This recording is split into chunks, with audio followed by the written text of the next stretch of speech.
నావాసన్ స్థితి షేడ్ వస్తుంది మీ నీడని నావాసన్ పడవ ఆకారం ఉంటుంది కనుక అది నావాసన వచ్చింది. పాదాలను 1 ఫీటు, భుజాలను 1 ఫీటు లేబట్టి కడుపు మీదనే ఆగడం ద్వారా కడుపులో ఉన్నాయని ఏ డిసీజ్ ఉన్నా కూడా పోతుంది. జీర్ణశక్తి బాగా పెరుగుతుంది. దీనివల్ల ఈ కడుపు నొప్పి, గ్యాస్ ట్రబుల్ ఇవన్నీ ఉంటాయి కదా, ఇవన్నీ ఏవి కూడా రావు. ఇది చాలా మంచి ఆసన్. నావాసన్ స్థితి కురు.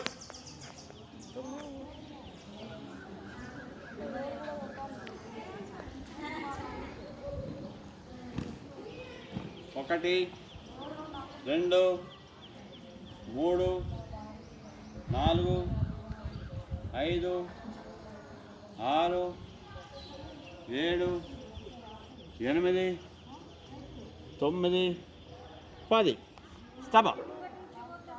ఇది నిత్యం చేసేదంటే జీర్ణశక్తి బాగా ఉండి ఆహారం కూడా మంచి జీర్ణమైపోతుంది. ఎక్కువ తీసుకుంటాం.